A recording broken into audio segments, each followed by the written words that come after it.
Mutiara Hikmah Official, menyingkap hikmah di balik sunnah.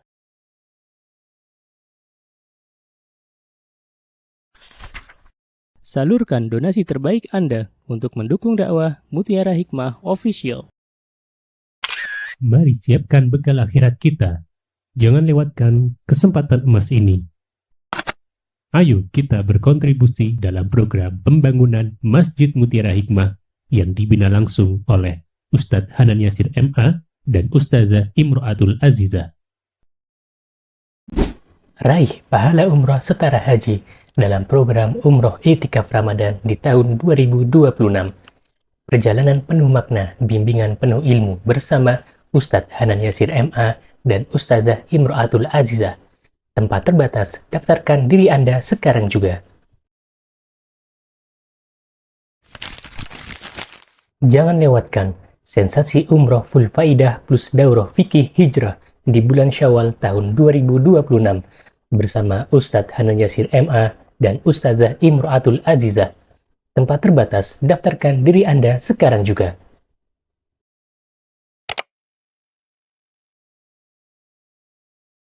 Ibu-ibu, teman-teman, jamaah Majelis Ta'lim Musalla Nurul Hidayah yang saya cintai karena Allah. Boleh saya tanya dulu? Ya, yang pernah berjumpa dengan saya sebelumnya boleh angkat tangan. 1, 2, 3, 4. Ya, 4. Jadi dari sekian banyak jamaah 4, 5. Alhamdulillah. Ya, ibu barusan ketemu ya bu ya. Alhamdulillah. Ya, alhamdulillah. Baik yang online pernah dengar suara saya di Zoom? 1, 2, 3. Alhamdulillah, masya Allah, masya Allah. Alhamdulillah, alhamdulillah. Baik, saya senang Allah pertemukan dengan ibu-ibu semuanya. Semoga pertemuan ini Allah ridhoi. Semoga Allah Subhanahu wa taala menerima segala amal ibadah kita semuanya. Baik, tadi sudah diperkenalkan alhamdulillah ya tentang biografi ya sebagian kecil biografi saya, dan semoga Allah Subhanahu wa taala memberikan kepada kita kenikmatan. Kenikmatan apa ibu-ibu? Kenikmatan untuk terus menjadi insan yang bermanfaat. Karena Rasulullah sallallahu alaihi wasallam beliau pernah bersabda, kata beliau, khairun nasi anfa'uhum linnas. Sebaik-baik manusia adalah orang yang bermanfaat bagi yang lainnya. Maka dari itu apa yang kita bisa kita lakukan, dan kita berharap ridhonya Allah Subhanahu wa taala. Menjadi makhluk sosial di dalam Islam itu sudah diatur sedemikian rupa. Jadi kalau ada sekarang ya, hendaklah kita berbaur dengan manusia, hendaklah kita bersosial dengan manusia. Itu semuanya sudah diatur di dalam Islam. Bagaimana caranya kita berbaur dengan manusia? Bagaimana caranya kita bersosialisasi dengan manusia? Caranya adalah kita memberikan manfaat sebanyak-banyaknya untuk sesama hamba Allah, untuk sesama manusia yang ada di muka buminya Allah Subhanahu wa taala.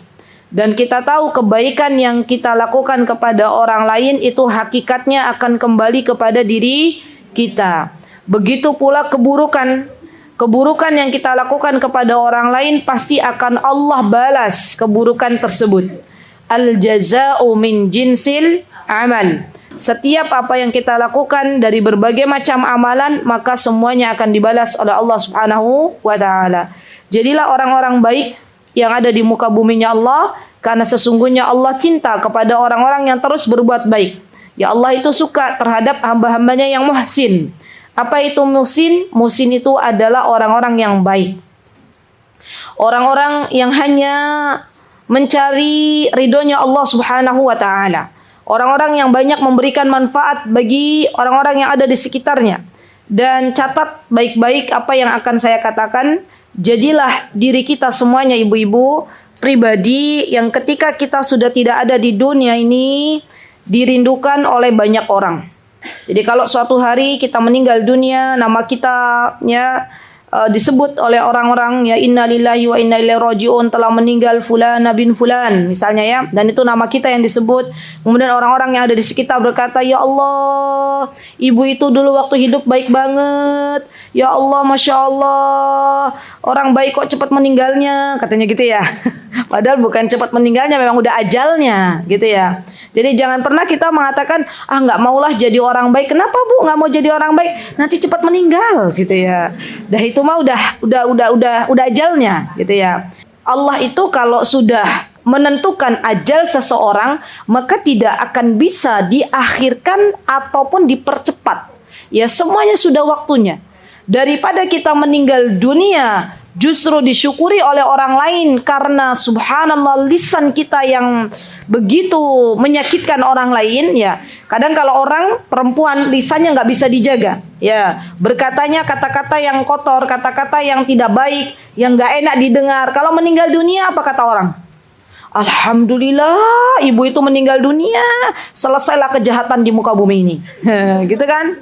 Pernah nggak ketemu sama ibu-ibu yang lisannya subhanallah kayak cabai rawit? Yang kita aja kalau deket-deket nggak enak gitu ya. Ya ibu-ibu datang ke pengajian terus ketemu ibu itu langsung liatin dari atas ke bawah. Oh gitu ya. Tumben kamu datang. Wah, kayak gitu kan nggak enak.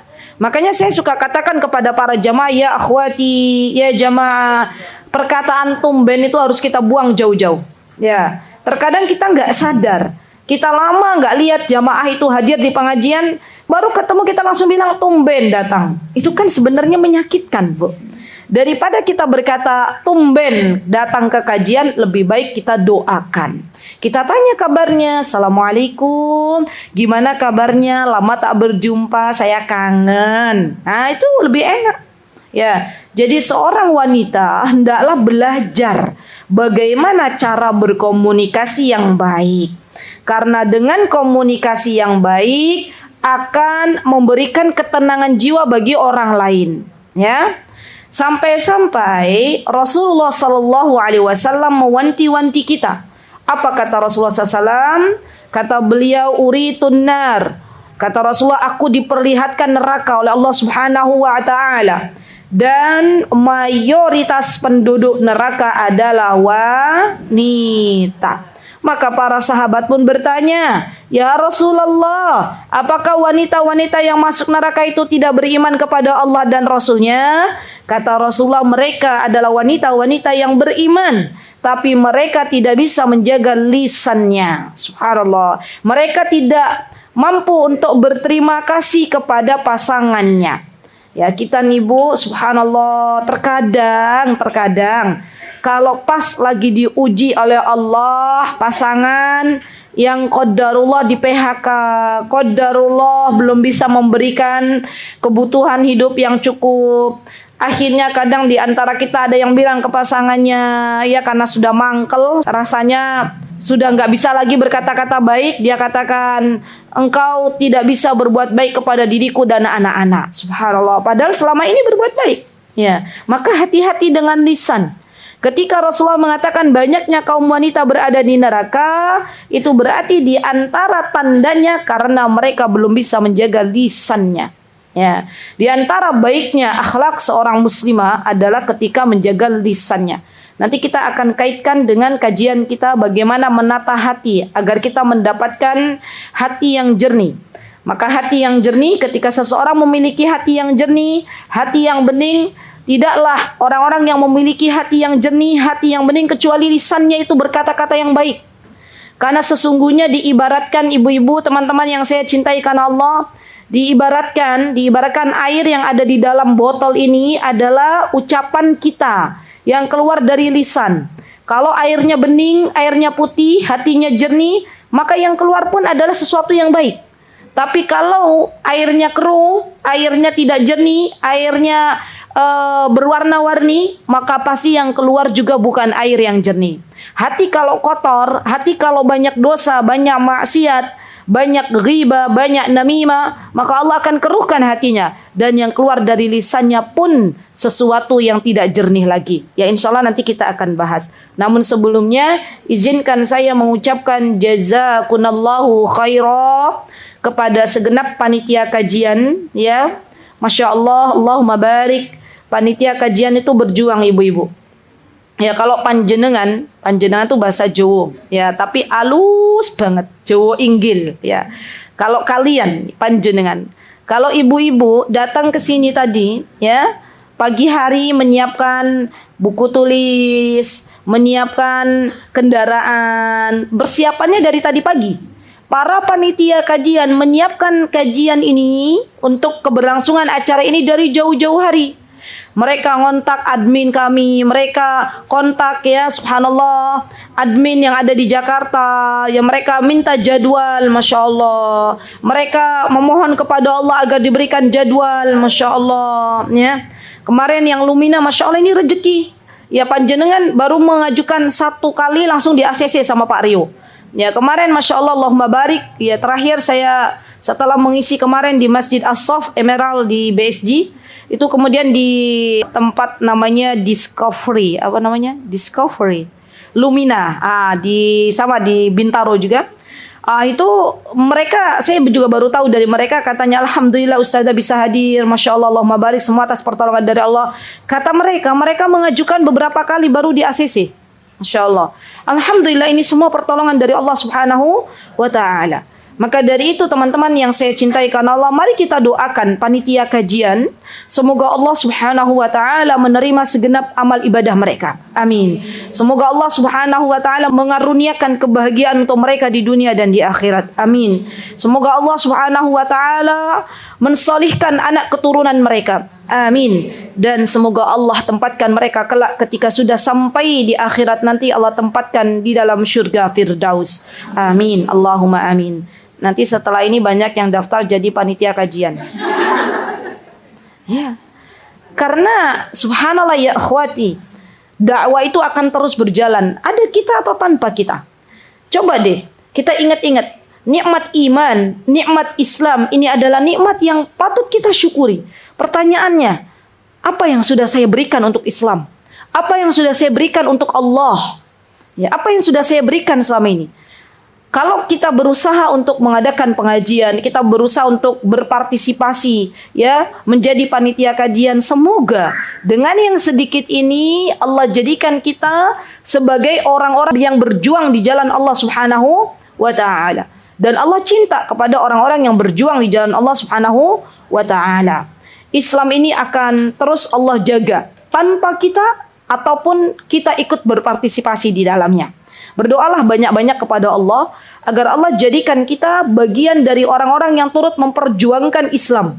Berdoalah kepada Allah agar kita turut serta berjuang menjadi orang-orang yang menyeru kebaikan di jalan dakwah.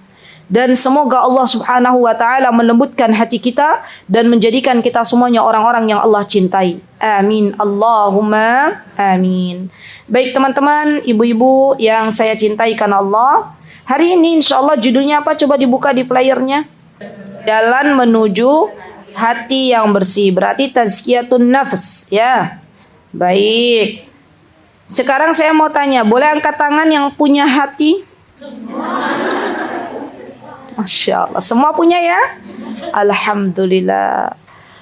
Bu, gini, siapa yang tadi sudah sarapan boleh angkat tangan dulu. Ya, semua sudah? Atau ada yang belum? Semua sudah? Kenapa sarapan? Saya tanya, kenapa ibu-ibu tadi sebelum kesini sarapan? Biar fokus belajar. Ada lagi? Kebiasaan. Ada lagi? Biar kuat, kebutuhan, gitu ya. Kalau kita nggak makan lemes, gitu ya, gitu ngantuk, begitu ibu-ibu ya. Berarti itu kan kebutuhan.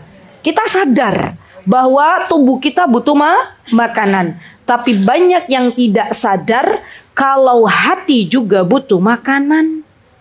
Hati kita nih Bu, yang ada di dalam tubuh kita tuh butuh makanan. Makanannya apa Ustazah? Makanannya adalah diantaranya ilmu.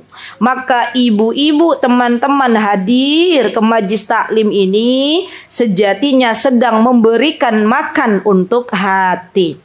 Gitu ya. Tapi kadang kita nggak sadar. Kita sadarnya lapar makan. Ya. Padahal hati sudah meronta-ronta pengen makanan. Ya, dan alhamdulillah hari ini Allah berikan kepada kita jamuan. Jamuan apa? Jamuan ruhani. Jamuan untuk hati kita. Orang-orang yang senantiasa memberikan hatinya makanan, maka Allah akan tenangkan hatinya. Allah akan tenangkan hatinya. Dan ilmu ini adalah makanan yang sangat bergizi bagi hati kita. Makanan yang sangat memberikan nutrisi bagi hati kita. Jangan pernah tinggalkan majelis ilmu, karena di dalam majelis ilmu ini Allah hadirkan para malaikat. Di dalam majelis ilmu ini kita dapat keutamaan. Apa kata Allah Subhanahu wa taala? Ya, Allah Azza wa Jalla akan berikan ketenangan. Ala bidzikrillahi tatmainnul qulub. Barang siapa yang mengingat Allah Subhanahu wa taala, maka Allah akan berikan ketenangan hati. Dan ketenangan hati hari ini adalah sesuatu yang dicari oleh banyak orang. Nggih mboten? Iya tidak? Nggih. Ya, yang penting ngerti nggih gitu ya. Ya. Rasulullah sallallahu alaihi wasallam beliau bersabda, "Majtama'a qaumun fi baitin min buyutillah." Ya, tidaklah suatu kaum berkumpul di rumahnya Allah. Ini rumahnya Allah, tempat kita bersujud kepada Allah. Musalla ini adalah rumahnya Allah. Majtama'a qaumun fi baitin min buyutillah. Barang siapa kaum yang dia berkumpul di rumahnya Allah Subhanahu wa taala, yatsluna kitabah, atau yatsluna ayat wa yatadarisunahu. Dan dia bacakan ayat-ayatnya Allah, mempelajarinya, maka Allah Azza wa Jalla akan berikan wa ghasyiyatuhumur rahmah. Allah akan turunkan rahmatnya. Subhanallah, wa haffathumul malaika. Allah Azza wa Jalla akan jadikan malaikat-malaikat ikut turut serta datang, ya, dan mengepakkan sayapnya. Subhanallah, menurunkan sayapnya. Kemudian seluruh makhluk-makhluk Allah yang ada di muka bumi ini turut serta mendoakan kita sebagai para penuntut ilmu. Masya Allah. Maka dari itu teman-teman, jangan pernah tinggalkan majelis ilmu. Karena sungguh ilmu, kata Imam Ibnul Qayyim, itu adalah makanan bagi hati kita.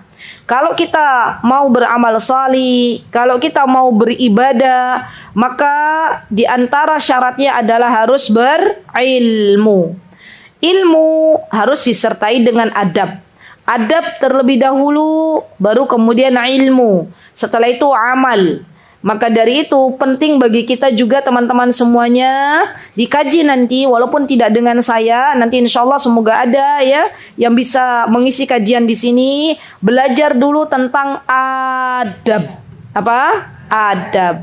Adab itu ada banyak, adab bermajlis ilmu, adab menuntut ilmu. Kenapa kita belajar adab? Kenapa kita belajar etika, belajar sopan santun? Karena ilmu tanpa didasari dengan adab, maka Allah tidak berikan barakah di dalamnya. Gitu ya. Jadi adab itu penting ibu-ibu. Ya, adab dalam bermajlis, adab dalam menuntut ilmu itu harus dipelajari dulu sebelum kita berilmu itu sendiri. Baik. Kemudian kita akan belajar tentang qalbun salim. Jadi dalam bahasa Arabnya hati yang jernih itu adalah qalbun salim. Kenapa kita harus belajar tentang bab hati? Karena hati adalah poros kehidupan. Hati adalah pusatnya iman. Hati adalah pusatnya akhlak. Hati adalah pusatnya amal. Ya. Bersihnya hati menentukan arah hidup kita sebagai seorang muslimah. Allah Subhanahu wa taala berfirman dalam surat Asy-Syu'ara, boleh dibuka silakan teman-teman, ayat 88. Apa kata Allah? A'udzubillahi minasyaitonir rajim. Bismillahirrahmanirrahim. Yauma la yanfa'u malu wala banun illa man atallaha biqalbin salim. Pada hari di mana anak dan harta kita tidak berguna bagi kita. Subhanallah. Kapan itu teman-teman? Kapan? Harta kita tidak berguna lagi kapan? Pada hari kiamat. Anak-anak akan lari dari sebagian keluarganya. Ya, jadi anak-anak di hari kiamat nanti, kalau orang tuanya belum baik, maka anak-anak pun akan menjauh dari orang tuanya. Kata Allah Subhanahu wa taala, illa man atallaha biqalbin salim, kecuali orang-orang yang punya hati yang bersih. Maka Allah Azza wa Jalla akan berikan kenikmatan kepada orang-orang yang punya hati bersih untuk masuk surga duluan. Subhanallah. Teman-teman mau nggak dimasukkan oleh Allah ke dalam surganya duluan? Mau, pakai banget. Nggih mboten? Bayangkan di mahsyar nanti, di akhirat nanti, matahari didekatkan oleh Allah Subhanahu wa taala sedekat-dekatnya dengan kita. Bahkan digambarkan ada orang yang dia tenggelam dengan keringatnya sendiri. Saking apanya, Bu? Saking panasnya.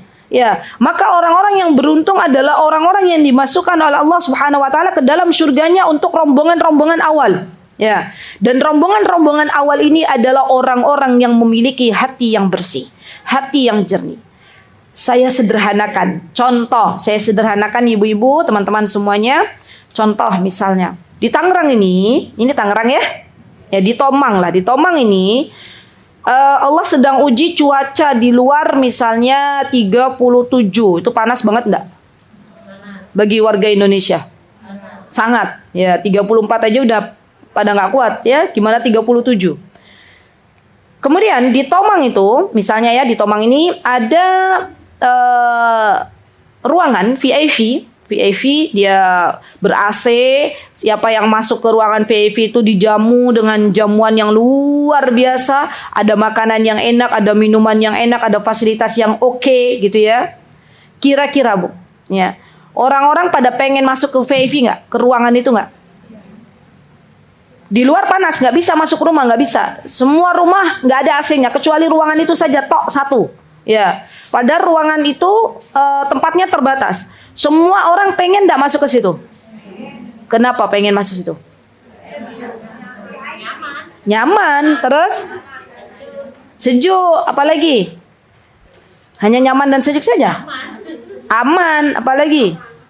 Ada fasilitas di situ, ya kan? Ya kalau kenyang kata ibu. Iya betul, ya. Tapi nggak sembarangan orang bisa masuk situ. Orang yang masuk situ adalah orang yang diizinkan oleh ownernya. Boleh masuk tapi atas izin saya, gitu ya. Syarat dan ketentuan berlaku. Kira-kira banyak nggak orang yang mau beli? Ya maksudnya mau bayar, pengen masuk ke situ? Banyak.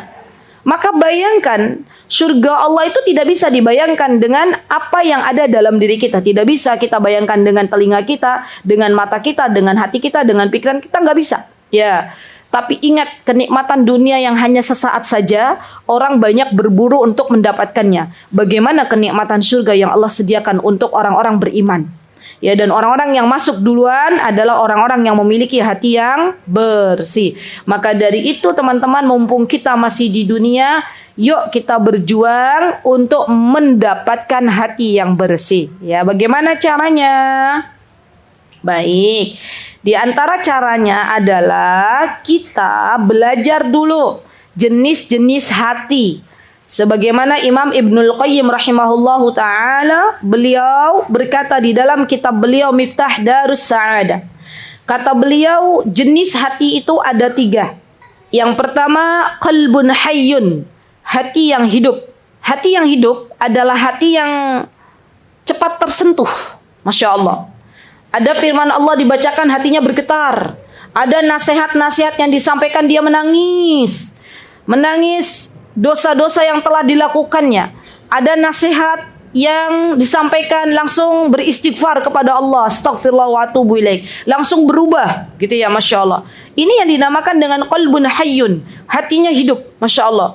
Dia menyibukkan dirinya dengan berbagai macam amal saleh, tidak menyibukkan dirinya dengan aib orang lain, tidak menyibukkan dirinya dengan perkara-perkara yang bukan urusannya. Ya, itu namanya qalbun hayy. Orang-orang yang senantiasa berbaik sangka kepada Allah, orang-orang yang senantiasa berharap kepada Allah, bertawakal kepada Allah, cinta kepada Allah, ya, bersegera untuk melaksanakan apa-apa yang dianjurkan oleh baginda Rasulullah sallallahu alaihi wasallam. Ya, terkadang kita itu masih mikir, Bu. Ya, mikir gimana Ustazah? Mikir-mikir kalau mau meninggalkan maksiat, mikir tentang dunia. Nanti kalau saya meninggalkan riba, kira-kira siapa yang mau ngasih makan anak-anak? Siapa yang mau ngasih makan istriku? Siapa yang mau ngasih makan diriku? Ya masih mikir-mikir. Padahal jelas kata Allah Subhanahu wa taala bahwa riba itu akan merusak kehidupan kita. Tapi banyak di antara kita yang masih berpikir ulang, subhanallah. Belum tauhidnya, belum 100% percaya kepada Allah Subhanahu wa taala. Orang yang punya hati yang bersih, dia akan benar-benar berharap hanya kepada Allah, yakin kalau Allah Subhanahu wa taala akan menolongnya. Subhanallah. Kemarin saya dengar cerita ibu-ibu, dan ini kisah nyata ya. Ada seorang laki-laki, ustadz yang bercerita di dalam ceramahnya. Ada seorang laki-laki bercerita kepada Ustadz, istri saya mau operasi, membutuhkan dana 60 juta. Kemudian kata ustadznya, kamu punya uangnya 60 juta? Enggak Ustadz. Ya, tapi saya percaya, nah ini hatinya hidup. Tapi saya percaya yang memberikan penyakit kepada istri saya Allah, Allah juga yang akan memberikan solusinya. Ya. Maka kata ustadznya, ikhtiarmu apa? Ikhtiarku adalah saya bawa istri saya ke dokter, kata beliau, untuk berobat. Kemudian saya bertawakal kepada Allah Subhanahu wa taala. Subhanallah, subhanallah, Allah zat yang maha berkehendak. Ya, laki-laki yang bertanya itu pengusaha, sales, ya.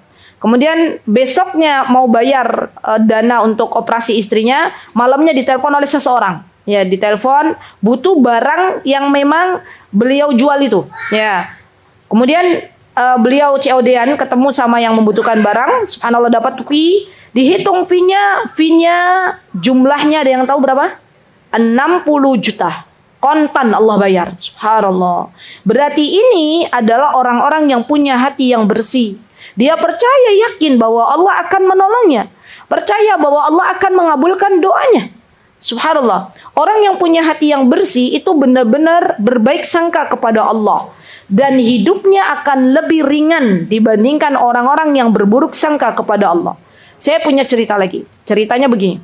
Di setiap hari Jumat, saya ada jadwal di Yogyakarta, tepatnya di dekat daerah Prambanan. Mungkin teman-teman pernah dengar Candi Prambanan. Ya, di sana ada satu majelis taklim di dekat sana.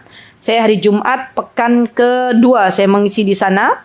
Kemudian ada salah satu jamaah yang ketika itu beliau hadir di majelis kami, terus beliau pulang sama panitia ikutan antar saya ke rumah, gitu ya. Terus beliau cerita sambil terharu gitu. Kata beliau, Ustazah, ya jazakillah khair atas nasihatnya selama ini. Saya mau cerita, kata beliau. Gimana Mbak? Ya. Masya Allah Ustazah selalu bilang ke kami, ya percayalah kepada Allah, yakinlah bahwa Allah itu zat yang maha memberikan rezeki. Kalau pengen umroh, mumpung hari Jumat, berdoalah kepada Allah, semoga Allah panggil menjadi tamunya Allah. Kata beliau, kajiannya kan hari Jumat ya.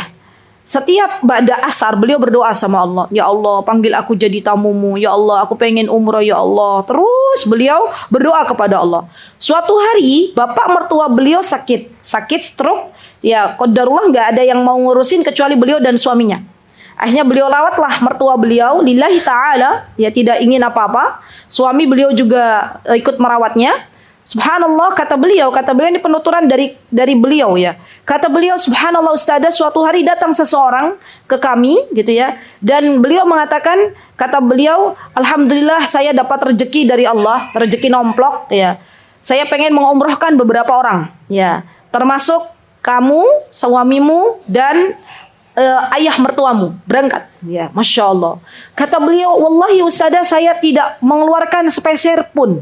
Ya, kemudian beliau berangkat umroh, beliau nangis, ya Allah ternyata benar ya, engkau tuh baik sekali. Ya Allah ternyata benar, engkau zat yang maha mengabulkan doa. Kata beliau begitu. Beliau nangis, ya Allah. Coba lihat, orang-orang yang punya hati yang bersih itu orang-orang yang mudah tersentuh. Orang-orang yang kalau ada orang memberikan nasihat, mudah mengamalkan nasihat tersebut. Subhanallah. Itu orang-orang yang punya hati yang bersih. Dia percaya kepada Allah 100%. Bukan 90%, bukan 80%, bukan, yakin. Ya. Dan Allah itu, teman-teman, Allah, Rabb kita semuanya itu sesuai dengan prasangka kita. Nah itu tuh, catat baik-baik. Innallaha 'inda dhanni 'abdi. Kata Allah Subhanahu wa taala dalam hadis qudsi bahwasanya sesungguhnya aku itu sesuai dengan prasangka hambaku. Kalau hambaku berprasangka kepadaku yang baik-baik, aku maha mengabulkan doa, kata Allah. Misalnya hambaku berprasangka kepadaku, aku adalah Rabb yang baik, kata Allah, maka aku berikan itu kepada hambaku. Dan mudah bagi Allah untuk memberikan itu kepada hambanya. gitu ya.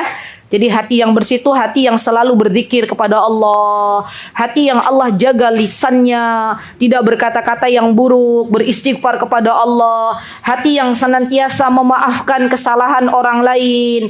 Ini termasuk hati yang bersih. Subhanallah. Orang yang punya hati yang bersih, ibu-ibu, mereka jarang punya dendam kesumat. Tahu dendam kesumat? Ya, dendam kesumat. Pokoknya saya benci kepada fulan bin fulan. Dia telah menyakiti diriku dan keluargaku. Aku tidak memaafkannya. Itu dendam kesumat namanya. Orang yang hatinya bersih, dia akan berpikir, saya setiap hari melakukan dosa, berbuat maksiat kepada Allah. Saya meminta ampun kepada Allah, Allah ampuni dosa saya. Bagaimana saya tidak memberikan maaf kepada sesama hambanya Allah? Allah akan berikan petunjuk itu. Maka saya sering katakan kepada jamaah, ya jamaah, kalau kita berat memaafkan kesalahan orang yang pernah berbuat zalim kepada kita, maafkanlah ia bukan karena dianya, tapi karena Allah. Sudah. Buat apa kita pikir-pikir lama-lama? Ya.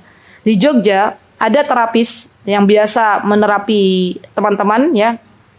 Kata terapis ini, beliau bilang, saya tuh seringkali menemukan pasien-pasien yang ada benjolan. Dan itu rata-rata kasusnya ada pada wanita. Jarang kan laki-laki ada benjolan gitu kan, jarang ya. Rata-rata kasusnya siapa? Wanita. Rata-rata. Maka kata beliau, ternyata kenapa kok wanita banyak kasus benjolan-benjolan? Karena menyimpan dendam. Subhanallah. Belum memaafkan. Jadi masih ada rasa di hati itu rasa berat gitu loh. Ya, Bu, yang namanya orang melakukan kesalahan kepada kita itu di luar kendali kita. Ya enggak ibu-ibu? Kalau kita mau melakukan sesuatu, maka kita sadar. Ya enggak? Saya mau berbuat dolim enggak nih ke orang lain? Kita sadar. Tapi orang lain berbuat dolim kepada kita, kita tidak bisa sampai ke dia gitu kan? Itu di luar kendali kita. Maka daripada kita capek nggak memaafkan kesalahan orang lain, mari kita maafkan kesalahan orang-orang. Ya, jadi ada Hasan Al-Basri rahimahullah taala, beliau kalau sebelum tidur, beliau itu senantiasa bermuhasabah. Beliau senantiasa ajak ya dirinya berbicara. Apa yang sudah saya lakukan satu hari ini, alhamdulillah Allah berikan kemudahan untuk baca Al-Quran, alhamdulillah Allah berikan kemudahan untuk salat, alhamdulillah. Baru kemudian beliau ingat, oh ya Allah, ada orang yang tadi menyakiti aku, ya Allah, maka saya maafkan kesalahan orang itu. Masya Allah. Bahkan di zaman Rasulullah SAW pernah Rasulullah berkata kepada para sahabatnya, kata beliau, lihat wahai sahabatku, akan ada sebentar lagi orang yang dia ahlul jannah, dia adalah penghuni surganya Allah Subhanahu wa taala. Maka datanglah laki-laki bawa sendal japit, bawa sendal di teng-teng gitu ya, lewat gitu ya. Terus Rasul bilang dia ahlul jannah gitu ya. Dah, besok harinya Rasulullah berkata lagi kepada para sahabat-sahabatnya, akan kalian lihat ya penghuni surga yang masih hidup sebentar lagi lewat ya. Ustazah, kok Rasulullah tahu sesuatu yang gaib gitu ya? Bukan Rasulullah tahu sesuatu yang gaib, itu semuanya adalah wahyu dari Allah Subhanahu wa taala. Allah yang memberitahukan itu kepada Rasulullah SAW. Akan datang seorang penghuni surga yang dia masih hidup dan dia akan berjalan sebentar lagi melewati, gitu ya. Sampai ketiga kalinya Rasulullah esok harinya berkata lagi, akan datang seorang penghuni surga dan dia sebentar lagi lewat. Lewatlah laki-laki tersebut. Maka ada satu sahabat yang penasaran, kira-kira amal solihnya apa? Ya gitu ya ibu-ibu ya. Kita aja kalau ada orang meninggal dunia, misalnya ya, mendapatkan husnul khotimah, misalnya meninggal di Madinah, ya meninggal di Tanah Haram, Masya Allah misalnya. Terus kita kan penasaran, apa sih amal solehnya gitu nggak ibu-ibu? Ya saya masih ingat tahun 2000 sebelum Covid ya, saya dan Ustadz Hanan membimbing jamaah umroh. Ya di antara jamaah kami itu ada yang Allah wafatkan di kota Madinah, Masya Allah. Maka saya pun penasaran waktu itu, ya apa amal soleh bapak ini kok Allah wafatkan Masya Allah di Madinah. Allah kasih hadiah di akhir penghujungnya itu wafat di kota Madinah. Kemudian beliau berangkat bersama istri beliau, bersama putra beliau yang sudah besar, jadi bertiga. Ya Allah wafatkan bapak ini, tinggal ibu dan putranya yang akhirnya balik ke Indonesia. Suatu hari saya sowan tuh berkunjung ke rumah ibu dari istri bapak yang meninggal di Madinah. Terus saya tanya, ya saya penasaran, Bu, Masya Allah, kami tuh orang yang masih hidup pengen belajar dari Bapak, Allah yarhamu. Ya Masya Allah, suami panjenengan, Masya Allah, Allah wafatkan di Madinah, kira-kira amalannya apa? Kan kita penasaran ya Bu ya. Ibu-ibu penasaran gak sih kalau ada orang diwafatkan dalam keadaan husnul khotimah? Misalnya jenazahnya wangi gitu kan ya. Kan kita penasaran, kira-kira apa ya amal solihnya? Nah, disebutkan oleh ibu itu, semoga menjadi ibrah bagi kita. Kata ibu itu, bapak ini, suaminya beliau, Allah yarhamu, beliau itu kalau berangkat sholat subuh itu sebelum subuh ke masjid. Masya Allah, dan itu setiap hari. Ya, sampai keadaan sakit pun beliau merangkak, ya dalam keadaan susah itu beliau datang ke masjid. Masjidnya berada di seberang rumah beliau. Masya Allah. Lihat. Dan di antara amal soleh beliau yang lainnya adalah sebelum berangkat kerja, kata istrinya, beliau senantiasa menengok orang tuanya. Orang tuanya rumahnya tidak jauh dari kediaman beliau. Jadi sebelum berangkat beliau dosen kerja, beliau tengok dulu orang tuanya. Masya Allah. Ternyata ini loh amalan yang Allah cintai. Amalan yang Allah ridhoi. Ya, tengok orang tua, berbakti kepada orang tua, menjaga sholat jamaah di masjid.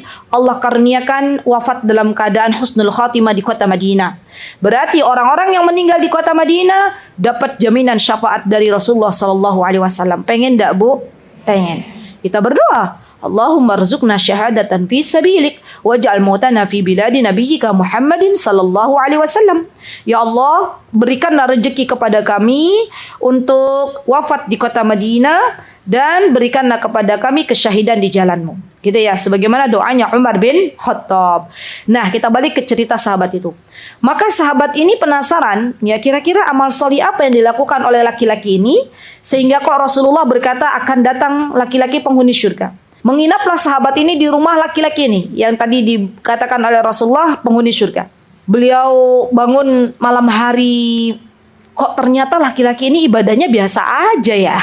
Bukan orang yang semalam suntuk sholat tahajud gitu, bukan. Biasa aja, tidur ya tidur, bangun gitu ya. Tambah penasaran, ya kira-kira amal soli apa gitu ya, yang membuat dia akhirnya bisa dikatakan penghuni surga. Maka kemudian ditanyakanlah, ya wahai sahabat, beliau juga sahabat karena beliau orang yang bertemu dengan Rasulullah SAW. Wahai sahabatku, ya sahabat Rasulullah SAW, amal soli apa yang engkau istiqomahkan gitu loh. Sehingga Rasulullah mengatakan ada di antara kalian yang masuk surga, yang penghuni surga. Maka kata beliau, aku tidak pernah punya dendam kepada orang lain satupun. Subhanallah. Ini loh Bu. Hati yang bersih, hati yang jernih bisa membawa ke surganya Allah Subhanahu wa taala. Maka saya ajak diri saya dan teman-teman, mari kita maafkan kesalahan orang-orang yang pernah berbuat salah kepada kita. Memaafkan bukan karena dianya tetapi karena Allah Subhanahu wa taala. Siap? PR ditulis. Bismillah. Minta tolong dulu sama Allah. Bismillah itu kan saya mau minta tolong. Ya Allah, bantu hamba untuk memaafkan kesalahan orang-orang yang pernah menyakiti hamba. Siapapun itu. Ya Allah, bantu hamba untuk memaafkan kesalahan orang-orang yang pernah menyakiti hamba. Sudah? Alhamdulillah. Kemudian saya berikan kisah satu lagi. Ya, ini kisah-kisah ini semoga bisa menjadi ibrah. Siapa yang pernah ke Taif, ibu-ibu? Boleh angkat tangan. Taif. Ya, 1, 2, 3, 4. Alhamdulillah, alhamdulillah. Ngapain ke Taif, ibu-ibu? Naik telefrik. Ya, naik telefrik ya. Ya, ibu ngapain ke Taif? Naik telefrik juga.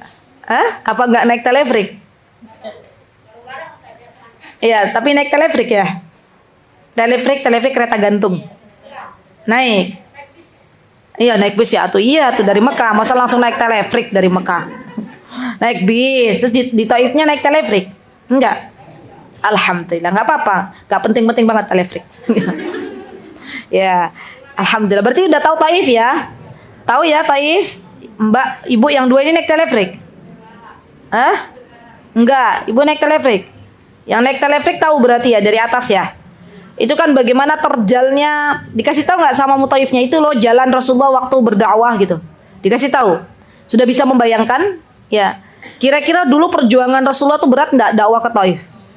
luar biasa gitu kan ya. Dan saya doakan semoga ibu-ibu yang hadir di Musala Nurul Hidayah ini, semoga Allah Azza wa Jalla mudahkan ibu-ibu semuanya untuk mengunjungi Baitullah. Amin. Menjadi tamunya Allah. Terus berdoa. Berdoa tidak ada yang tidak mungkin bagi Allah. Baik, saya sedikit cerita tentang Taif. Jadi begini, Rasulullah itu dulu ketika beliau ditinggal wafat oleh orang-orang yang beliau cintai, ada namanya kalau di dalam agama kita Amul Huzn. Amul Huzn itu tahun kesedihan. Ya, Rasulullah SAW ditinggal wafat oleh orang-orang yang dicintainya, subhanallah, ya. Dan itu dinamakan dengan Amul Huzn karena beliau ditinggal oleh Khadijah binti Khuwailid dan ditinggal oleh paman beliau yang bernama Abu Talib. Maka beliau sedih. Ya, nggak ada satupun di antara kita yang nggak sedih ditinggal orang yang kita cintai. Semua kita sedih, bahkan Rasulullah pun sedih. Maka sebelum ada peristiwa Isra Mi'raj, ya, maka Rasulullah SAW ketika itu mencoba untuk berdakwah. Jadi dulu Khadijah, Abu Talib itu adalah orang-orang yang Allah takdirkan untuk menolong dakwanya Rasulullah SAW. Nah, orang-orang yang selama ini mendukung Rasulullah SAW dalam berdakwah di kota Mekah sudah Allah wafatkan. Maka ketika itu Rasulullah SAW mencari lahan dakwah baru, ya, dan pergilah Rasulullah ke Taif kala itu.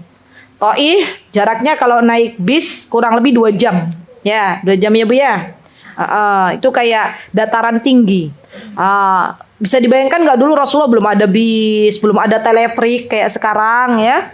Rasulullah berjalan kaki ke Taif, subhanallah. Dan subhanallah teman-teman, ketika beliau sampai di Taif, apakah masyarakat Taif ketika itu menerima dakwahnya Rasulullah? Tidak. Rasulullah membawa risalah Islam dan Rasulullah Shallallahu Alaihi Wasallam kala itu diteriakin oleh anak-anak kecil. Jadi orang-orang Taif menyuruh anak-anak kecil untuk mengatakan kepada Rasulullah orang gila. Astagfirullah wa atubu ilaih. Ya. Rasulullah dikata-katai orang gila, orang gila, orang gila. Subhanallah. Rasulullah sabar. Nah, jadi kita ini teman-teman, kalau sekarang kita pakai kerudung yang besar sedikit saja, kemudian kita dibilangin oleh orang aneh gitu. Nggak apa-apa. Ya, Rasulullah aja dikasih sama anak-anak kecil Taif diteriakin orang gila. Apakah ketika itu Rasulullah marah? Tidak, ya. Bahkan Rasulullah ketika itu dilempari batu, subhanallah. Dilempari batu sampai ya kakinya beliau berdarah, subhanallah. Coba, ibu-ibu kalau kita sekarang ada yang nyinyirin tetangga kita, nyinyirin kita datang ke pengajian pakai kaos kaki, tetangga kita nyinyirin pakai kaos kaki kayak orang sakit, gitu ya. Ngapain pakai kaos kaki, mau pergi ke rumah sakit mana, gitu ya. Ibu-ibu nggak usah dibalas. Kalau ada orang begitu, ya bilang ke kita, nggak usah kita ajak debat. Emang kamu begitu? Itu besar, udah tinggal. Ya, memang begitulah. Kalau ada orang nyinyirin, nggak usah diajak ngomong, sudah didoakan. Ya Allah, semoga dia dikasih hidayah. Ya Allah, besok semoga dia juga nanti orang yang pakai kaos kaki, gitu. Betul. Ya karena banyak akhwat-akhwat teman-teman yang berhijrah, yang dulunya SPG, yang dulunya suka nyinyirin orang-orang yang pakai jilbab lebih besar sedikit. Dia bilang, ngapain tuh pakai mukena, katanya gitu ya. Mukena dipakai-pakai gitu ya. Masya Allah, beliau bilang ke saya, Ustazah saya itu dulu begitu, gitu ya. Setiap kali saya lihat orang pakai jilbab gede, beliau bilang, ngapain sih pakai mukena, ribet banget, panas gitu ya. Sekarang beliau pakai kudung besar katanya. Katanya beliau, ya Allah saya malu ya Allah, mana orang yang dulu nyinyirin, saya nyinyirin, saya mau minta maaf katanya. Saya bilang gimana tuh Ustazah, saya nggak tahu orangnya yang mana. Sudah, minta maaf aja sama Allah, berikan Allah yang maha tahu apa yang kamu nyinyirin. Doakan aja semoga Allah ampuni orang-orang yang telah kamu nyinyirin. Saya bilang gitu ya, Masya Allah. Jadi begitu. Rasulullah SAW ketika dilempari batu oleh anak-anak Taif, ketika itu Rasulullah SAW berjalan kembali, muter kembali ke kota Mekah. Bertemulah dengan malaikat penjaga gunung. Apa kata malaikat penjaga gunung? Kata malaikat penjaga gunung, ya gemes melihat penduduk Taif tidak menghargai Rasulullah SAW. Yang gemes siapa? Malaikat penjaga gunung. Ya. Kata malaikat penjaga gunung, ya Rasulullah, ya kalau kamu mau aku menimpakan diriku ke penduduk Taif, maka aku siap menimpakan diriku ke penduduk Taif, gitu ya. Jawaban Rasulullah SAW apa ya akhwati? Apakah Rasulullah mengatakan, iya timpakan aja, aku udah sakit hati, gitu. Kira-kira begitu enggak? Apa jawaban Rasulullah SAW ketika Para malaikat penjaga gunung mengatakan, "Ya Rasulullah, apakah aku pengen menimpakan diriku kepada para penduduk Taif?" Kata Rasulullah, jangan. Saya doakan mereka. Allahumma ghfir liqaumi fa innahum la ya'lamun. Kata Rasulullah, ya Allah ampunilah kaumku ya Allah. Mereka berbuat begitu karena mereka enggak tahu. Kemudian beliau berdoa lagi kepada Allah, ya Allah, jangan kau timpakan penjaga gunung-gunung ini kepada penduduk Taif. Karena aku berdoa semoga suatu hari dari sulbi, dari anak keturunan orang-orang Taif ini ada yang mentauhidkan engkau. Subhanallah. Dan benar apa yang disabdakan oleh Rasulullah SAW. Ternyata hari ini kita lihat di Taif, Masya Allah, banyak masjid-masjid.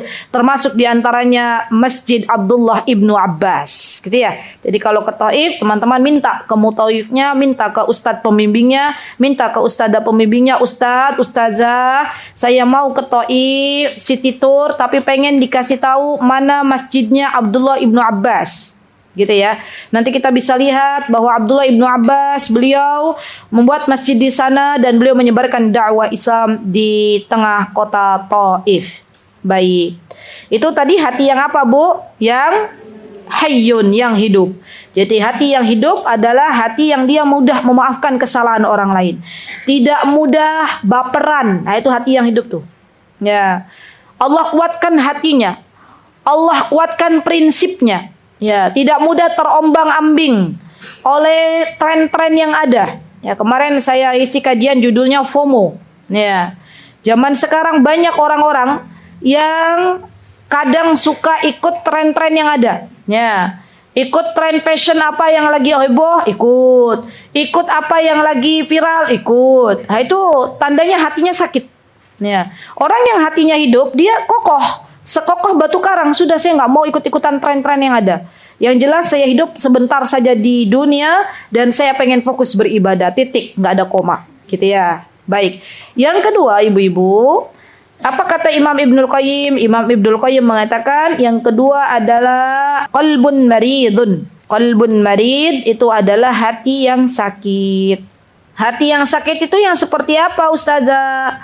Hati yang mudah tersinggung, hati yang mudah iri dengki, nggak suka lihat saudaranya mendapatkan kesenangan. Itu hati-hati tuh, ya.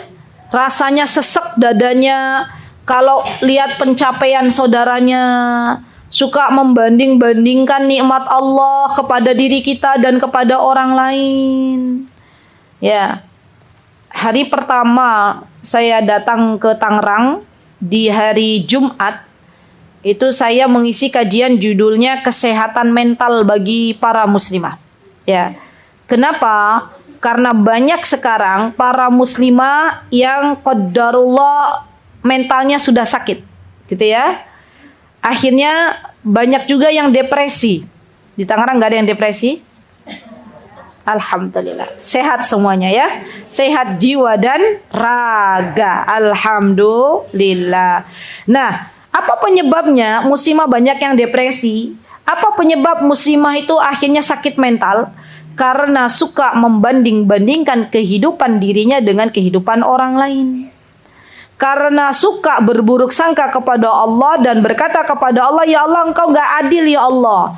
Kenapa temanku yang baru menikah setahun engkau berikan kepadanya nikmat anak, sedangkan aku dan suamiku sudah menikah bertahun-tahun belum engkau berikan anak. Kan gitu kadang ya. Ya, dia langsung sakit hati, bersuudzon kepada Allah Subhanahu wa taala. Padahal apa yang Allah berikan kepada diri seorang hamba itu adalah yang terbaik. Orang yang belum Allah berikan anak di dunia dan dia bersabar, ridho dengan ketetapan Allah, maka bisa jadi orang ini akan masuk duluan ke surga karena nggak ditanya, bagaimana engkau mendidik anak-anakmu? Kan gitu ya, lebih cepat dia masuk surga. Ya, itu harusnya bisa dipikir secara jernih. Tapi kadang orang-orang yang subhanallah hatinya sakit, orang-orang yang hatinya tidak jernih, dia mudah berburuk sangka kepada Allah Subhanahu wa taala. Katakan pada diri kita bahwa segala takdir yang Allah berikan kepada kita itu adalah yang terbaik. Tulis, catat baik-baik. Segala ketetapan Allah itu baik untuk kita. Segala ketetapan Allah itu baik untuk kita. Sudah? Dan orang-orang yang punya hati yang kotor itu biasanya sakit hati kepada orang lain bukan disebabkan karena orang lain telah banyak beribadah tapi kalah pencapaian dalam urusan dunia. Ya, makanya ibu-ibu yang saya cintai karena Allah, zaman sekarang kenapa banyak muslimah yang sakit mental karena sering sekali banyak yang membuka sosial media tanpa batas. Ya, semuanya diikuti, ya semuanya di-scroll, ya akan terlihat ya banyak sekali nikmat-nikmat yang Allah berikan kepada besti-bestinya, kepada teman-temannya. Akhirnya yang awalnya nggak pengen ke Turki jadi pengen ke Turki. Yang awalnya nggak pengen ke Singapura jadi pengen ke Singapura. Yang awalnya mencukupkan baju jahitan tetangga akhirnya pengen baju yang branded kayak temannya. Yang awalnya pengen hanya pakai tas lokal gitu ya. Lihat temannya setiap hari posting di sosial media tasnya beda-beda. Tasnya tas yang berbrindit ya. Hari ini posting tas yang harganya 5 juta. Besok posting lagi pakai tas yang harganya 10 juta. Besok posting lagi tas yang harganya 100 juta gitu ya. Maka biasanya orang-orang yang hatinya kotor itu dia akan mudah sekali mudah sekali kepincut gitu ya. Terus dia lihat tasnya, ya Allah, ngenes gitu ya. Jadi sedih bukan sedih karena banyak dosa tapi sedih karena kalah dunia ya. Ya Allah, tasku made in Cibuyut apa tuh? Cibaduyut gitu ya. Ya Allah, tasku made in Bandung gitu ya, lokal. Oh, temenku udah made in mana-mana itu gitu ya. Udah panas. Bilang ke suaminya, bebekku, cintaku, belahan jiwaku gitu ya, ya. Yang good looking gitu ya. Good looking, ganteng gitu ya. Saya pengen beli tas kayak temenku yang dia setiap hari posting dengan tas-tasnya, padahal tasnya tas rental. Zaman sekarang orang gaya hidup, subhanallah ibu-ibu, ya demi bisa eksis di persosial mediaan, akhirnya maulah dia rental apa? Rental iPhone, rental HP, rental tas gitu ya, rental macam-macam. Kalau zaman Simba dulu yang namanya rental hanya rental mobil, ya kan? Nggak ada zaman Simba dulu mau pulang mudik rental HP, nggak ada. Zaman sekarang banyak nggak? Banyak. Ya, ada rental tas branded itu ada, bisnis itu. Ya, subhanallah. Jadi jangan terpana dengan kenikmatan teman kita di sosial media. Ya mungkin dia orang penjual tas. Ya, jadi sebelum dijual tasnya dia foto-foto dulu. Ya, kan itu. Dan ingat ibu-ibu, ingat nih ya, ingat satu perkataan saya. Hidup itu sawang sinawang. Kok ibu-ibu tahu? Apa artinya sawang sinawang? Ada hadiah nggak panitia? Mana hadiahnya? Tolong keluarin dulu. Apa tuh? Tahu nggak sawang sinawang? Sinawang itu melihat orang lain itu terasa enak, indah, padahal di dalam hati. Oh ya, dapat hadiah. Masya Allah, barakallah. Ambil hadiahnya. Masya Allah, hadiah ini dari Allah. Ya. Ya iya ki, fajazakillah khair. Ya betul, sawang sinawang itu kita melihat kehidupan orang lain itu indah, bahagia, rumput tetangga lebih hijau. Ya, lihat kehidupan sendiri kok yuk saya kayak gini gitu ya. Orang lain lihat kehidupan kita, masya Allah enak banget dia punya suami yang romantis gitu ya. Kalau mau pergi kemana-mana helmnya dipakein. Iya, orang begitu. Bu percayalah, kalau kita melihat kehidupan orang lain itu sepertinya bahagia, bukan dia nggak diuji sama Allah, pasti diuji. Saya pernah bertemu dengan salah satu jamaah yang beliau nangis curhat di hadapan saya, Bu. Beliau bercerita kepada saya begini, Ustazah, boleh nggak saya iri ke suami orang? Oh, suami orang ya. Loh kok iri ke suami orang tuh kepiye, Bu? Ya. Karena Masya Allah beliau itu mau sholat di masjid katanya gitu. Jadi menurut beliau alhamdulillah wa syukurillah ya semua nikmat dari Allah. Beliau dikaruniai Allah harta yang banyak. Ya mobilnya itu kalau beliau mau pergi tinggal bilang aja, Mau mobil yang mana papi? Gitu ya. Udah kayak showroom di rumahnya. Ya, Masya Allah, Allahumma barik. Semoga Allah menjaga harta beliau. Ya, punya rumah beberapa. Tapi beliau sedih. Beliau nangis. Kenapa? Karena suaminya belum mau salat di masjid. Subhanallah. Ini ujian. Ujian nggak? Ujian.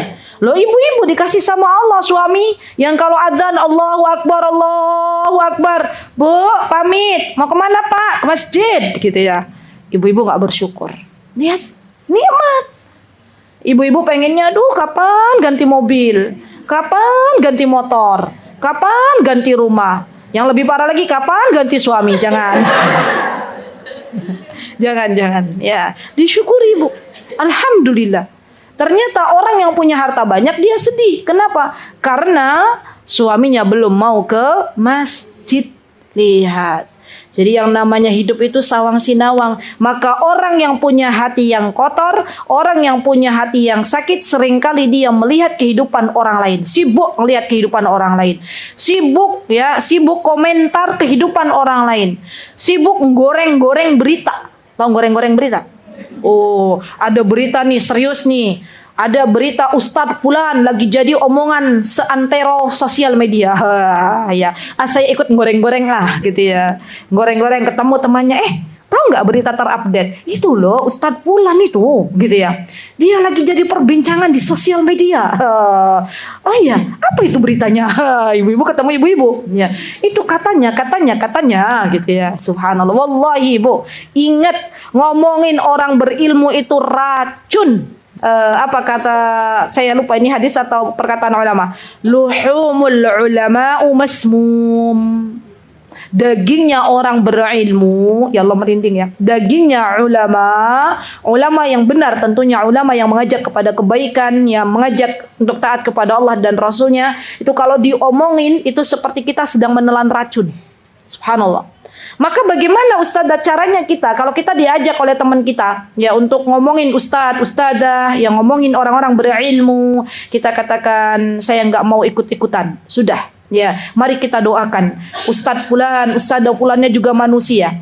Ya, tidak sempurna. Kesempurnaan hanya milik Allah Subhanahu wa taala. Kalau memang ada kesalahan pada mereka, mari kita doakan dan kita datangi untuk menasihatinya. Ya, bukan untuk digoreng-goreng di sosial media, bukan untuk diperbincangkan di tengah umat, bukan. Ya. Kita dapat dosanya, Bu. Wallahi kita dapat dosanya.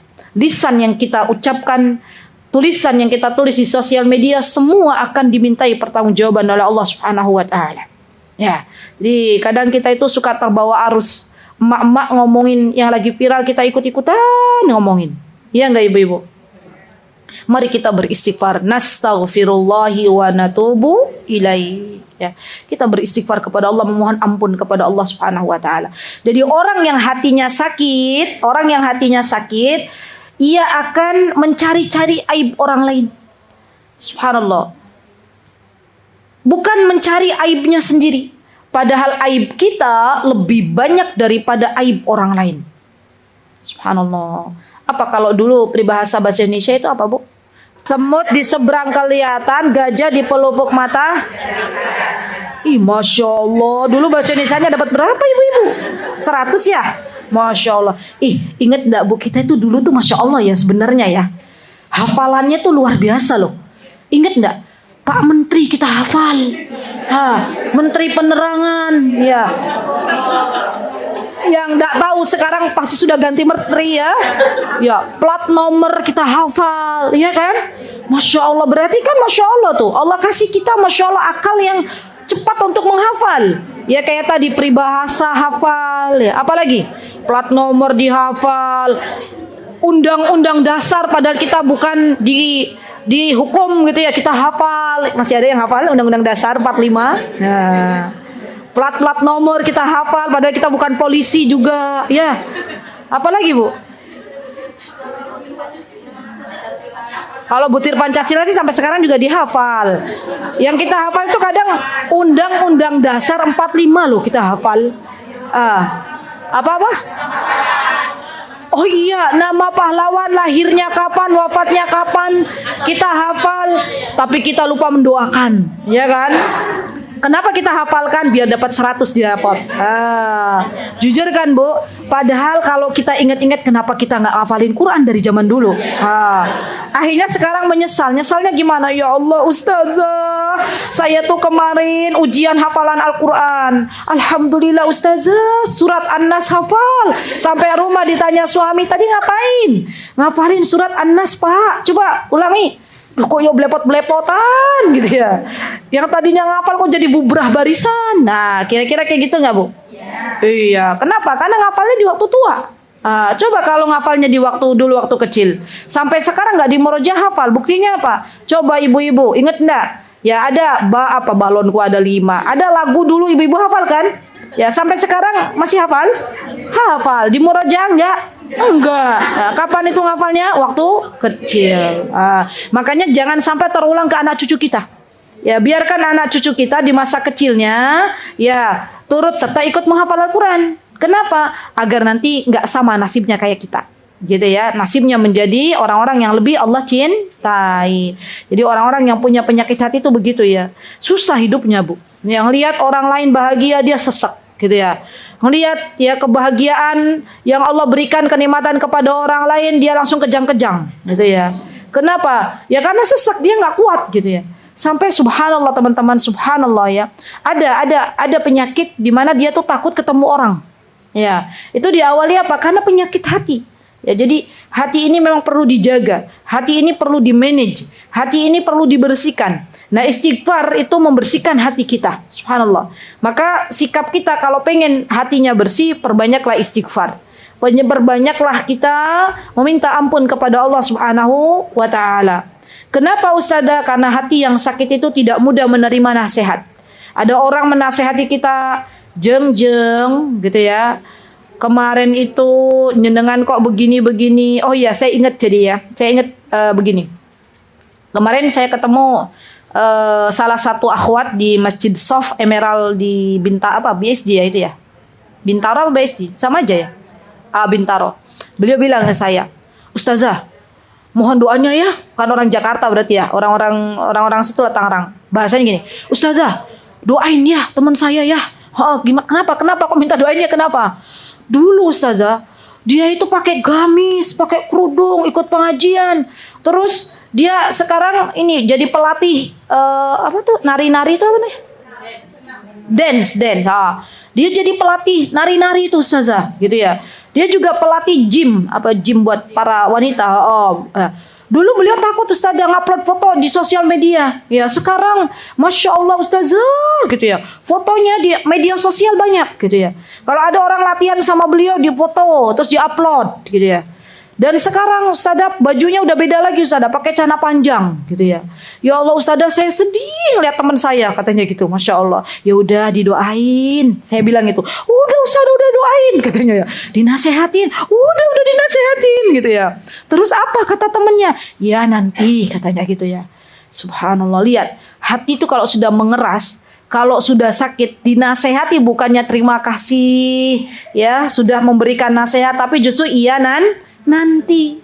Bu, sekarang itu ujian bagi wanita-wanita muslimah adalah sedikitnya malu. Malunya sudah tipis. Ya, zaman emak-emak kita dulu, nenek moyang kita ada nggak? Nenek-nenek kita joget-joget, ya. Terus diupload di TikTok ada nggak? Nggak ada, malu. Zaman dulu, ya walaupun nggak ada sosial media, tapi kan nenek-nenek kita pakai jarit, ya kan? Dibengket-bengket, ya nggak ibu-ibu? Maksudnya mereka tuh punya rasa malu yang sangat tinggi. Ya, bahkan subhanallah nenek moyang kita, ya mbah buyut kita, itu malu ketika harus mengumbar auratnya gitu loh. Mereka berusaha menutupi walaupun zaman dulu belum ada yang namanya jilbab syar'i.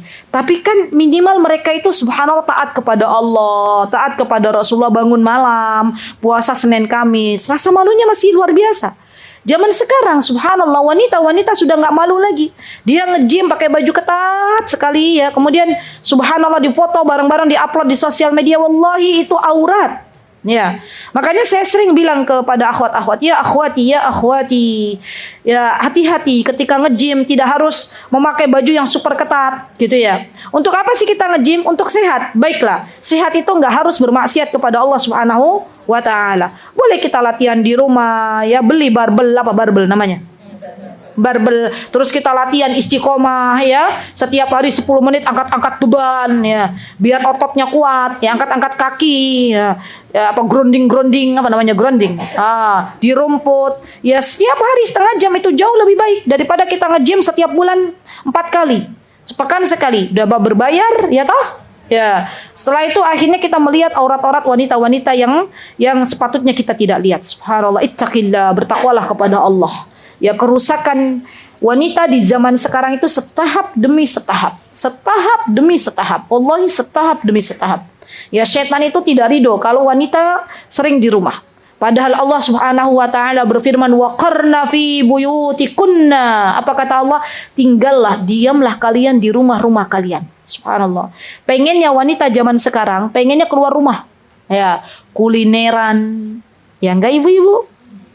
Ada resto baru ya buka. Kalau kemarin saya ngobrol sama panitia kajian yang di Tangerang ya, ibu gimana di sini para wanitanya, ustazah wanita-wanita di sini itu masih kalau ada bukaan resto ada diskon ya, ada grand opening, ngantri gitu ya, nunggu berjam-jam biar dapat diskon.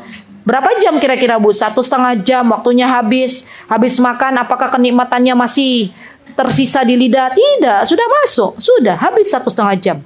Ya harusnya digunakan untuk baca Al-Quran, ya kan? Sekarang kita berada di bulan Sya'ban, bulannya Ahlul Qura, bulannya para penghafal Quran, para pembaca Al-Quran. Karena antri pengen makanan yang lagi viral itu, subhanallah. Ini kan tipu daya setan ibu-ibu. Makanan lagi viral, didatengin. Ibu-ibu berada di Tomang, makanannya di Jakarta Pusat, dateng ke sana. Ngapain Bu? Rombongan satu mobil. Itu ustazah ada toko baru gitu, resto baru, katanya tuh viral, coklat Dubai gitu ya. Ya. Diskon, ya beli satu gratis satu, masya Allah, ngantrinya 2 jam gitu ya. Udah dimakan coklat Dubainya masih enak Bu, udah nggak ada tuh rasanya, habis. Jadi jangan sampai kita ikut-ikutan berita-berita yang seperti itu, subhanallah. Gunakan waktu kita ini dengan baik. Kenapa? Karena kita nggak tahu diwafatkan Allah kapan. Bisa 1 jam lagi, bisa 2 jam lagi, bisa besok, bisa sore nanti. Wallahu ta'ala alam. Kita malu sama Allah ketika ditanya sama Allah, hei hambaku, di hari Kamis jam 2 apa yang kamu lakukan? Antri ya Allah. Ngapain? Antri makanan viral ya Allah. Ya, masa ya kita mau begitu?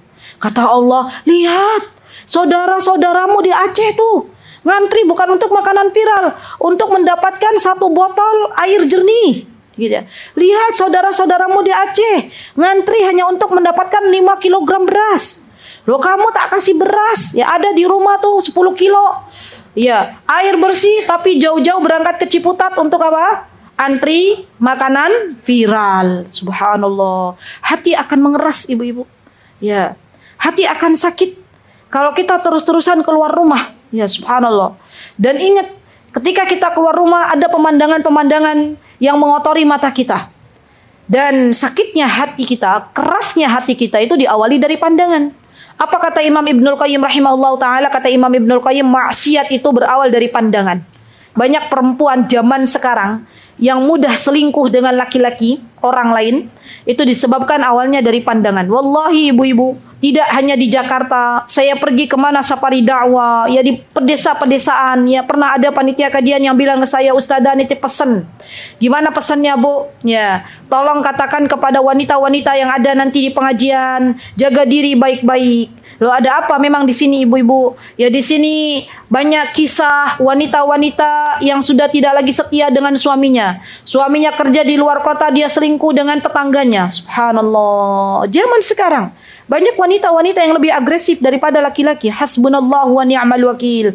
Hasbunallahu wa ni'mal wakil. Ya, maka dari itu benar apa kata Rasulullah SAW, sesungguhnya wanita idza uqimatis salat, kalau dia salat 5 waktu, kemudian wa saumu Ramadan, dan dia puasa Ramadan, wa hafizat farjaha, dan dia jaga diri, wa ata'at ba'laha aw ata'at zaujaha, dan dia taat kepada suaminya, maka wanita ini akan dibukakan pintu surga oleh Allah dan diberikan oleh Allah kesempatan untuk masuk surga dari pintu manapun yang dikehendaki.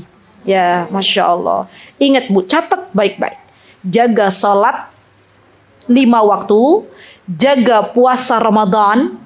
Ibu-ibu, di sini kita nggak diminta sama Allah puasa Senin Kemis. Nggak diminta oleh Allah puasa Daud, puasa Ramadan. Nggak diminta oleh Allah puasa salat sunnah, salat duha dan yang lainnya. Allah hanya minta kepada kita salat 5 waktu dijaga. Dan yang ketiga tadi wahafidat farjah, jaga diri baik-baik. Kalau suaminya nggak ada di rumah, jangan selingkuh dengan laki-laki tetangga. Ya, kita jaga diri baik-baik, kita jaga kesucian kita. Ya, jangan memasukkan orang lain yang bukan mahram kita ke rumah kita. Ya, jaga diri baik-baik. Ya. Kemudian yang terakhir ada wa ata'at zaujaha, taati suami kita. Jangan jadi wanita-wanita istri-istri yang suka ngeyel. Ya, suaminya bilang, "Bun, nggak usah pergi ya Bun, di rumah aja." Kayak gitu aja koyo nggak boleh. Iya, banyak wanita-wanita yang begitu. Kan cuman sebulan sekali ketemu besti-besti, masa nggak diizinin? Udah mulai itu, subhanallah, tidak taat kepada suaminya. Pada suami kita, surga kita dan neraka kita. Tidak mengeraskan suara di hadapan suami, taati suami kita. Ya, nanti kalau 4 ini sudah kita lakukan, maka bonusnya kita bisa masuk surga dari pintu manapun yang kita kehendaki. Allahu Akbar. Pengen Bu? Kira-kira dari 4 ini yang paling berat mana? Coba. Yakin yang keempat. Zaman dulu yang keempat. Sekarang itu yang ketiga. Yang ketiga, jaga diri baik-baik. Subhanallah. Bu, perselingkuhan itu zaman sekarang bukan hanya perzinahan, bukan. Tapi termasuk selingkuh ketika seorang istri dia sudah mulai DM laki-laki yang bukan mahramnya. Sudah mulai selingkuh, disebut selingkuh, seorang istri mulai tulis pesan kepada laki-laki yang bukan mahramnya.